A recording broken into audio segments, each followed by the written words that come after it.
बाधाएं आती हैं आएं, घिरें प्रलय की घोर घटाएं, पांवों के नीचे अंगारे, सिर पर बरसें यदि ज्वालाएं, निज हाथों में हंसते हंसते आग लगाकर जलना होगा, कदम मिलाकर चलना होगा। अटल बिहारी वाजपेयी जी की ये कविता हमें प्रेरणा देती है डटकर संकट से लड़ने की और कदम से कदम मिलाकर चलने की। किसी भी रिश्ते का मूल होता है एकता। अगर हम एक दूसरे का सम्मान करते हैं, एक दूसरे पर अटूट विश्वास रखते हैं, तो फिर मुश्किल से मुश्किल सफ़र भी आसानी से पूरा हो जाता है। हर मंजिल मुमकिन लगती है, हर चुनौती छोटी लगती है। बिजनेस पार्टनरशिप भी एक ऐसा ही रिश्ता है जिसमें एक दूसरे पर अटूट विश्वास, सम्मान और धीरज। अगर आप इन 3 बातों को अपने बिजनेस और जीवन में ले आएं तो हर राह आसान हो जाती है और सफलता की कोई भी सीमा नहीं रहती। नमस्कार, आप देख रहे हैं विनर्स विद रविंद्र गौतम। आज हम आपको ऐसे 2 व्यक्तियों से मिलाने जा रहे हैं जिनकी पार्टनरशिप आज एक मिसाल है। हम बात कर रहे हैं एसएमसी ग्रुप के फाउंडर्स सुभाष चंद्र अग्रवाल और महेश चंद्र गुप्ता की। सुभाष चंद्र अग्रवाल और महेश चंद्र गुप्ता की मुलाकात हुई लाइब्रेरी में, जब दोनों चार्टर्ड अकाउंटेंसी की पढ़ाई कर रहे थे। लाइब्रेरी की मुलाकात दोस्ती में और दोस्ती कब पार्टनरशिप में बदली पता ही नहीं चला। 1980 में सीए की पढ़ाई के बाद मात्र 40,000 की पूंजी से शुरुआत की अपनी खुद की सीए फर्म की और 10 साल बाद नींव रखी एसएमसी की। इस सफर में कई उतार चढ़ाव आए, कई तूफान आए, लेकिन दोनों ने कंधे से कंधा मिलाकर हर चुनौती का सामना किया। आज दिल्ली, मुंबई, कोलकाता के साथ साथ भारत के 500 से भी ज्यादा शहरों में और दुबई, न्यूयॉर्क, एटलांटा और ओरलैंडो में एसएमसी की ऑफिसेस हैं, जिनमें 3000 से भी ज्यादा एम्प्लॉइज कार्यरत हैं। आइए स्वागत करते हैं महेश जी का और सुभाष जी का अपने प्रोग्राम विनर्स में। आप दोनों लोगों को बहुत बहुत स्वागत है। इस प्रोग्राम में मैं हमेशा पहला प्रश्न यही पूछता हूँ सबसे कि हमारे सफ़र की शुरुआत कहाँ से हुई, आगाज़ कहाँ से हुआ, यानी कि बिज़नेस आपने कहाँ से शुरू किया। बट आपके साथ एक एडिशनल क्वेश्चन और है कि आप दोनों की पार्टनरशिप कैसे हुई, आप लोग कैसे मिले और कैसे एक ही प्लेटफॉर्म पे आ पाए, दोनों ने कैसे सेम बिजनेस ऑप्ट किया। धन्यवाद सबसे पहले तो गौतम जी। जैसे 1976 में मैंने चंडीगढ़ से बीकॉम किया जी, और महेश जी ने दिल्ली से किया था, और मैं चार्टर्ड अकाउंटेंसी करने के लिए दिल्ली आ गया। तो मैं लाइब्रेरी में पढ़ता था, institute of chartered accountant India की लाइब्रेरी है आईटीओ के ऊपर, यहाँ हम लाइब्रेरी में जाते थे। तो वहाँ पे मेरी मुलाकात महेश जी से हुई और साथ पढ़ते पढ़ते हम दोनों की फूड हैबिट्स एक जैसी थी, बातचीत एक जैसी थी, स्टाइल एक जैसा था, सोच एक जैसी थी। तो हम दोनों में थोड़ी गहरी फ्रेंडशिप बननी शुरू हो गई। और आफ्टर सम टाइम जब हम साथ बैठते थे या खाना खाते थे तो पता लगा कि हम एक ही होम टाउन के हैं। अच्छा, तो वो हमारी दोस्ती एडिशनल हो गई, हाँ, गहराई में बदल गई है समझिए। और जब हम नज़दीक आए सीए करने के, फाइनल करने के, तब हमने डिसाइड किया भाई क्या करना है लाइफ में। तो दोनों का एक ही डिसीज़न था कि भी प्रैक्टिस करेंगे। हाँ जी। तो हमने कहा भाई ठीक है, दोनों हम प्रैक्टिस करते हैं। और सीए में जैसे रिज़ल्ट 2 या 3%, 4%, 5% आता है, तो हमने कहा हो सकता है हम दोनों पास हो जाएं और हो सकता है कोई एक भी पास हो, तो भी हम फर्म बना लेंगे और प्रैक्टिस चालू कर देंगे। पार्टनर हम दोनों ही रहेंगे। मतलब उस केस में ऐसा नहीं रहेगा कि पार्टनरशिप हमारी टूट जाएगी कि भाई आप पास हो गए और मैं फेल हो गया। बिल्कुल, पार्टनरशिप चलती तो रहेगी। हमारी वर्डिंग स्टार्ट वहीं से होगी। ट्रस्ट, दूरदर्शिता आपने उसमें लगाई कि चलो अगर ऐसा हुआ तो ये और ऐसा हुआ तो ये इक्वेशन बनाई आपने पहले से ही। तो वहाँ से हम डिसाइड किया। और हमने उस टाइम पे हमारे पास कोई पैसा भी ज़्यादा नहीं था और 40,000, मात्र 40,000 रुपये थे। 20,000 रुपये दोनों ने हमने कंट्रीब्यूट किया। We were determined. मतलब आपके अंदर हौसला था दोनों लोगों के अंदर, दोनों उसमें कोई कमी नहीं थी कि confident ठीक थे। है अगर कोई साथ नहीं दोनों दे की रहा कोई फैमिली बात नहीं। में प्रॉब्लम आई तो बोले कि आप सर्विस करो, अच्छी सर्विस मिल जाएगी। लेकिन हमने कहा नहीं, हम प्रैक्टिस ही करेंगे। 20-20 हज़ार रुपये दोनों लोगों ने लगाए और आज आपने अपने ग्रुप को इतनी बुलंदियों तक पहुंचाया, काबिले तारीफ़ है।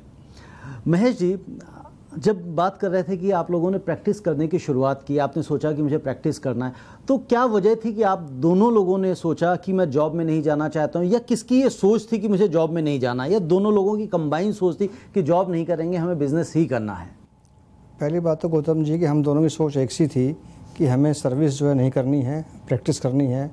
इनिशियली प्रैक्टिस में हर्डल्स होती हैं, कठिनाइयाँ होती हैं, लेकिन बीइंग एंटरप्रेन्योरशिप नेचर, हमने कहा उन कठिनाइयों को दूर करते हुए हम प्रैक्टिस ही करेंगे, क्योंकि प्रैक्टिस के अंदर एक तो अपने आप को हमें शो करने का, कैपेबिलिटी शो करने का एक मौका मिलता है। सेकंड ये कि हमारी जो एक एंटरप्रेन्योरशिप नेचर है उसके अंदर हम एडिशंस कर सकते हैं। तो यही सोच के हमने जो है प्रैक्टिस छोड़ के सर्विस छोड़ के प्रैक्टिस का नतीजा अपनाया। सर्विस छोड़ के प्रैक्टिस करने का आपने सोचा। उस वक्त जिस वक्त आप लोगों ने अपना कंप्लीट किया था सीए, उस वक्त अगर आप जॉब में जाते, सर्विस में जाते, तो क्या सैलरी होती?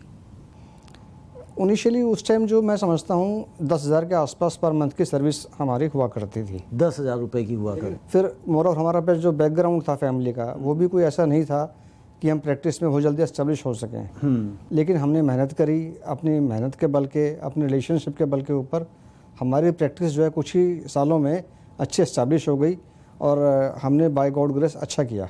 डेफिनेटली दिख ही रहा है, अच्छा किया। हम लोग आपके कहने से नहीं, अब तो दुनिया आपकी पार्टनरशिप का लोहा मानती है। सुभाष जी, हम देखते हैं कि अक्सर पार्टनरशिप शुरू तो होती है, लोग करते तो हैं, बट 100 में से शायद 90 या ज़्यादा भी हो सकती हैं, थोड़ा बहुत कम भी हो सकता है, पार्टनरशिप टूट जाती हैं, बिखर जाती हैं। चाहे बड़े बड़े आज हम बिज़नेस घरानों की भी बात कर लें तो वो भी कहीं स्प्लिट हो जाते हैं। कोई ना कोई ऐसा आगे चल के ऐसे रास्ते बनते हैं, ऐसी मनमुटाव होता है, मतभेद होता है या मनभेद होता है, जिसकी वजह से अलग होना पड़ता। कभी आप दोनों लोगों के बीच में ऐसी सिचुएशन नहीं क्रिएट हुई कि अब हम अलग हो जाते हैं, चलिए अब अपनी अलग अलग हम रास्ते अपनाते हैं? ऐसा कभी आया मौका? देखिए जी, बेसिक बुनियाद पार्टनरशिप में क्या होती है कि ऑनेस्टी जी, in good times bad times honesty should always be there, और सेक्रीफाइसिंग नेचर। हम दोनों की नेचर सेक्रीफाइसिंग भी है और ऑनेस्टी भी है और ट्रांसपेरेंसी। ठीक है, डिफरेंसेस हो सकते हैं, और लेकिन कभी भी ऐसा कोई डिफरेंस नहीं हुआ जो इस मोड़ तक चला जाए कि हमें कभी ये सोचना पड़े। हमने सोचा ही नहीं 36 साल की इस पार्टनरशिप के अंदर, क्योंकि डिसीजन बिजनेस के अंदर आपको लेने पड़ते हैं। जी। और पार्टनरशिप में एक राय हमेशा एक बनी रहे, ये बहुत चैलेंज होता है। तब भी हम कोई नया बिजनेस डिसीजन लेते हैं तो इम्पोर्टेंट पॉइंट ये है कि ऐसे टाइम पर भी जब दोनों के घर वाले, फ्रेंड सर्कल डिस्करेज कर रहे हों और हम दोनों ने एक ही राय रखी। आपको तो पुराना एक्सपीरियंस था कि जब आप प्रैक्टिस शुरू करने वाले थे तब भी घर वाले और फ्रेंड सर्कल अगेंस्ट थे, तो आपको लग रहा था कि इस बार भी मैं कर लूंगा, और शायद आप लेकिन दिल्ली स्टॉक एक्सचेंज से आउटक्राई सिस्टम से एकदम कंप्यूटराइज ट्रेडिंग के अंदर आना और उसके अंदर इन्वेस्टमेंट करना, हर मेंबर ने ऐसा नहीं किया, लेकिन हमने उस टाइम दोनों ने एक डिसीजन लेके और इसको स्टार्ट किया। हमेशा कहा यही जाता है कि जो दूरदृष्टिता जिसकी होती है, जो आने वाले व्यापार को, आने वाले समय को भांप लेता है, वही आगे बढ़ जाता है। अदरवाइज जो लोग ये सोचते हैं कि चलिए पहले ये कर लेते हैं फिर देखते हैं क्या होगा, फिर हम भी देखेंगे, तो वो आपका शायद नहीं था। आपने कहा चल हम करके खुद देखते हैं, लोगों को दिखाते हैं। गुप्ता जी, एक चीज़ मैं जानना चाह रहा हूँ कि इसमें जो बिज़नेस में हम डिसीजन मेकिंग की बात करते हैं, जो आपने कहा कि हमने डिसीजन लिया, डिसीजन मेकिंग कितना ज़्यादा इम्पॉर्टेंट रखता है किसी भी बिज़नेस के लिए कि उसको समय रहते ले लिया जाए? क्योंकि बहुत सारे लोग, मुझे ऐसा लगा या मैंने ऐसा अनुभव किया है कि बहुत सारे लोग सिर्फ और सिर्फ इस वजह से फेल हो जाते हैं कि वो समय से डिसीज़न नहीं लेते हैं, डिसीज़न लेने में देरी कर देते हैं, तब तक समय निकल चुका होता है। तो कितना आप उसको इम्पोर्टेंस देते हैं डिसीज़न लेने को? डिसीज़न जो है वो सबसे इम्पोर्टेंट होता है, और उससे इम्पोर्टेंट होता है टाइमली डिसीज़न। जो टाइम पे डिसीजन लिया जाता है उसमें क्या सर्कमस्टांसेस हैं, क्या आपको सोचना है, क्या आपको करना है, क्या आपका विज़न है, इन सब बातों को देखते हुए you have to take a decision. और once you have taken a decision, उस डिसीजन को पूरा करने के लिए आपको पूरा मेहनत करनी पड़ेगी, पूरा तरीके से काम करना पड़ेगा, अपनी टीम बनानी पड़ेगी, जब भी आप सक्सेस हो सकते हैं। किसी भी बिजनेस में कोई बड़ा डिसीजन लेने के लिए किन बातों का ख्याल रखना चाहिए कि जिसकी वजह से आपको रिग्रेट ना करना पड़े? सबसे इम्पोर्टेंट है विज़न होना चाहिए आदमी का कि मुझे लाइफ में क्या करना है, या जो मैं काम करने जा रहा हूँ इसका फ्यूचर क्या है। बाय गॉड ग्रेस हम दोनों का विज़न एक सा रहा। हमने देखा भी कैपिटल मार्केट के अंदर काफ़ी पोटेंशियलिटी है और फाइनेंशियल मार्केट आने वाले टाइम में काफ़ी ग्रो करेगी। यही सोच के हमने जो है इस मार्केट के अंदर कदम रखा और आप जो नतीजा है वो आपके सामने है। बिल्कुल सही कह रहे हैं सुभाष जी। जो एसएमसी है, हमारे दर्शक ये जानना चाहेंगे कि एसएमसी किन किन क्षेत्रों में है, किन किन सेक्टर्स में काम करती है और क्या वर्किंग है, क्या प्रोडक्ट्स हैं? कंप्लीट फाइनेंशियल सर्विसेज हाउस है SMC. We are investment banker, we have wealth management company managing fund for others, we have depository, we have non banking finance company, we are in real estate advisory, and we are into different financial distribution of different financial products. And besides broking, equity, commodity, currency, we are member of all stock exchange, equity, commodity, currency, and we are also member of Dubai Gold Stock Exchange, and we have office in Dubai also. And beside that, recently 1 year back, we have opened office in US, New York, Orlando and Atlanta. मैं आप दोनों से पूछना चाहूँगा कि आपका तकरीबन 35-36 साल का इतना लंबा सफ़र रहा है बिज़नेस का, पार्टनरशिप का। हर बिज़नेस में चुनौतियाँ आती हैं, स्ट्रगल्स होते हैं। आप दोनों की लाइफ में, बिज़नेस लाइफ में ऐसी क्या चुनौतियों का सामना करना पड़ा, क्या मुसीबतें आई, क्या कठिनाइयाँ आई जिनको आप दोनों ने हंसते हंसते पार किया? देखिए जी, सबसे पहले तो पहली चुनौती हमारी कब थी, जब हम प्रैक्टिस से शेयर मार्केट में आ गए थे। प्रैक्टिस से शेयर मार्केट में फर्स्ट चुनौती, तो that was a major decision. फिर सेकंड चुनौती तब आई जब 2000 के अंदर कलकत्ता स्टॉक एक्सचेंज फेल हुआ, तो हमारा बहुत सा पैसा वहाँ स्टक हो गया। और लेकिन उसके बावजूद हम 80 से 2000 तक जितनी हमने कैपिटल बनाई थी, हमने बहुत अच्छा काम किया था शेयर मार्केट में भी, और हमने बहुत अच्छा कमाया था। लेकिन जितनी कैपिटल बनाई थी उससे हम नेगेटिव नेटवर्थ में 80 से 2000 तक जितना 20 सालों में आपने कमाया था वो सब माइनस हो गया। वो माइनस हो गया।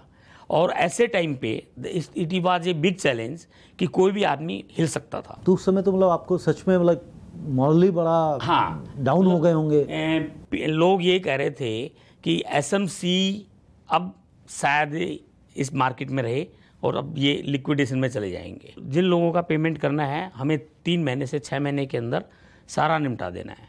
90% पेमेंट हमने 1 वीक में निपटा दिया।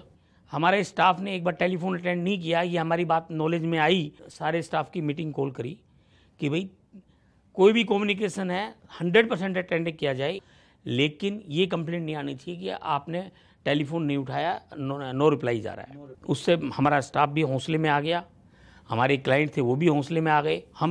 हमने एक दिन भी टर्मिनल को, ट्रेडिंग टर्मिनल एक दिन भी बंद नहीं होने दिया in spite of all problems, और वो हम फर्स्ट क्लास रिवाइव कर गए। 6 महीने बाद हमारे पास जो क्लाइंट 10% बिजनेस देता था वो मोर देन 100% देना लगा, और हमारी प्रैक्टिस, हमारे से लोग जुड़ते चले गए। 2000 से आज 2017 हो गया, आपको मालूम ही है जो आज हम एसएमसी हैं। नहीं, definitely SMC. But Mahesh ji, मैं यहाँ पे जानना चाहूँ ऐसे किन बातों से प्रोत्साहन मिला कि आपको इतनी दोबारा से कामयाबी की लंबी छलांग लगा पाए?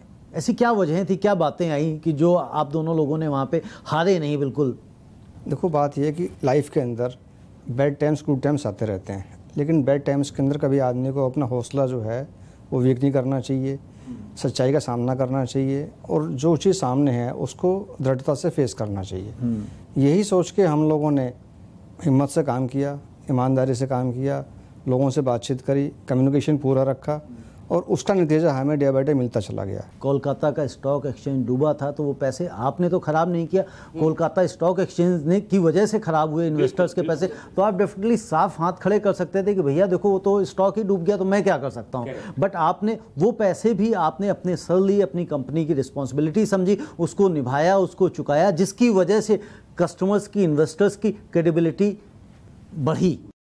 मतलब लोगों ने ये महसूस किया कि सबसे आसान काम था भी कलकत्ता स्टॉक एक्सचेंज हो गया गड़बड़ है, या एक्सचेंज जब गड़बड़ हो गया तो हम मना कर सकते थे, लेकिन वो हैरान हो गए कि हमने जब उनको कहा कि बुला के हमने सबको पेमेंट किया, वो कहते हमने तो उम्मीद ही नहीं थी आप पेमेंट करेंगे। हाँ, डेफिनेटली कोई भी नहीं कर सकता उम्मीद।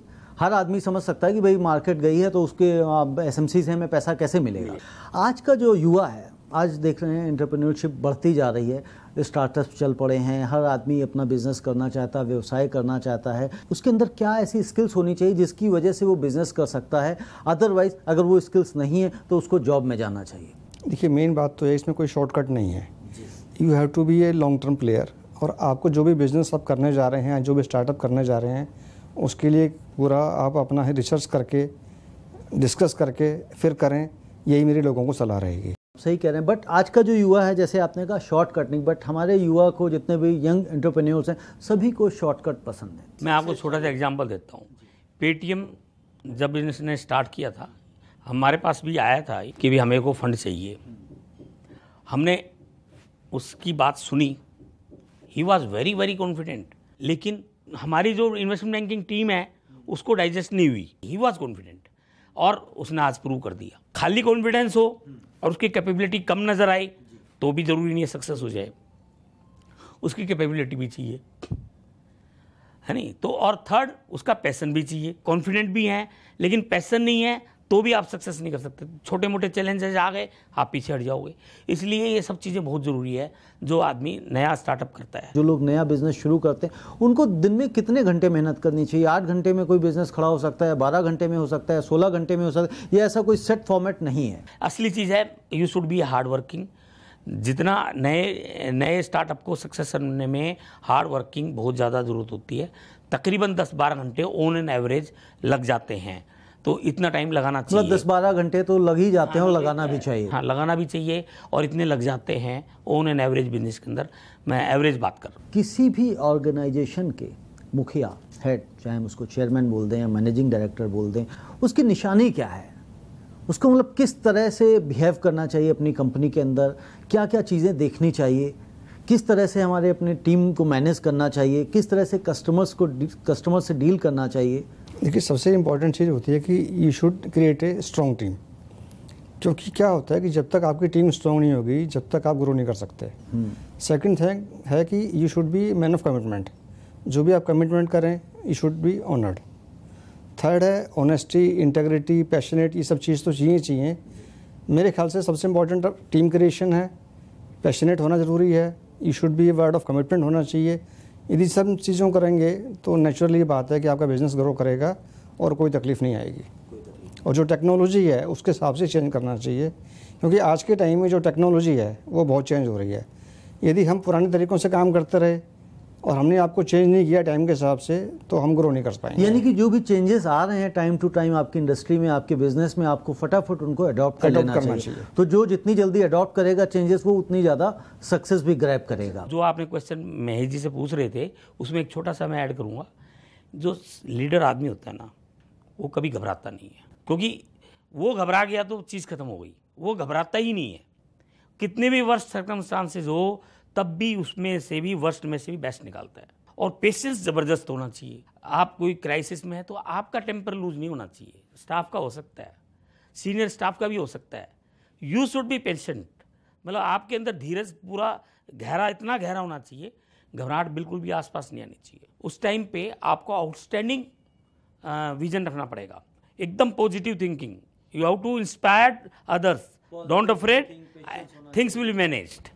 सो ये चीज़ बहुत इंपॉर्टेंट है। डेफिनेटली आप सही कह रहे हैं कि अगर हम ही घबरा जाएंगे, अगर लीडर ही घबरा जाएगा तो चीज़ें फिर हिलनी शुरू हो जाएंगी। कि आज आप युवा पीढ़ी के इंस्पिरेशन हैं, प्रेरणा स्रोत हैं। हमारे युवा पीढ़ी को क्या सक्सेस मंत्रा देना चाहेंगे कि किस तरह से वो भी अपनी कामयाबी को छू सकें, कामयाबी की छलांग लगा सकें, अपनी मंजिल को पा सकें? देखिए, ऐसा है, मैं युवा पीढ़ी को एक बात कहना चाहता हूँ। पहली बात, आप सर्विस करें, बिजनेस करें, प्रैक्टिस करें, कुछ भी करें, आप खुद पहले कॉन्फिडेंट हों कि मुझे क्या करना है। डिसीजन लेने से पहले इनपुट ले सकते हो, फ्रेंड सर्कल से, फैमिली सर्कल से, नॉन से, सबसे। लेकिन वंस यू डिसाइड कि मेरे को बिजनेस करना है या प्रैक्टिस करनी है या सर्विस करना है, यू शुड रिमेन स्ट्रिक्ट और उसके हिसाब से फिर आपको विजन रखें। यानी कि अगर युवा पीढ़ी को जो आपने संदेश दिया, यानी कि जो भी आप चुनाव करते हैं आप उसमें स्ट्रिक्ट रहें, हार्ड वर्किंग रहें, पैशनेट रहें और ईमानदार रहें। पॉजिटिव थिंकिंग रखें, अपना होमवर्क पूरा करें डिसीजन लेने से पहले। 50 इनपुट लें, you take your own time to understand what I have to do, but once you take that decision you should not be wavering mind. कई बार होता क्या है, जैसे हमारे केस में था, जब हम प्रैक्टिस स्टार्ट कर रहे थे, अरे आधे टाइम सर्विस कर लो, आधे टाइम प्रैक्टिस कर लो। जब आपके क्लाइंट को भी पता लगता है कि आप शाम को ही अवेलेबल होंगे, तो वो आपके साथ सीरियस क्लाइंट नहीं आएगा। ठीक बात।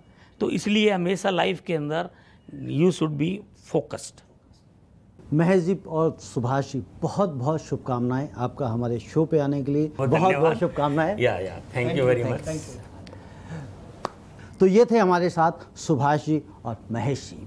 राह संघर्ष की जो चलता है वो ही संसार को बदलता है। जिसने रातों से जंग जीती, सूर्य बनकर वो ही निकलता है। अगर आपकी कहानी में है दम और हासिल की है जीत अपने बलबूते, और आप भी चाहते हैं हमारे शो पर आना और बताना चाहते हैं अपनी कहानी दुनिया को, तो फ़ोन उठाइए और SMS कीजिए विनर्स स्पेस अपना नाम और भेज दीजिए 9999312345 पर। हमारी टीम आपसे संपर्क करेगी। शिव मंगल सिंह सुमन जी की प्रेरक पंक्तियों से आज के एपिसोड का विराम दूंगा और आपसे विदा लूंगा। मैं पूर्णता की खोज में दर दर भटकता ही रहा, प्रत्येक पग पर कुछ ना कुछ रोड़ा अटकता ही रहा।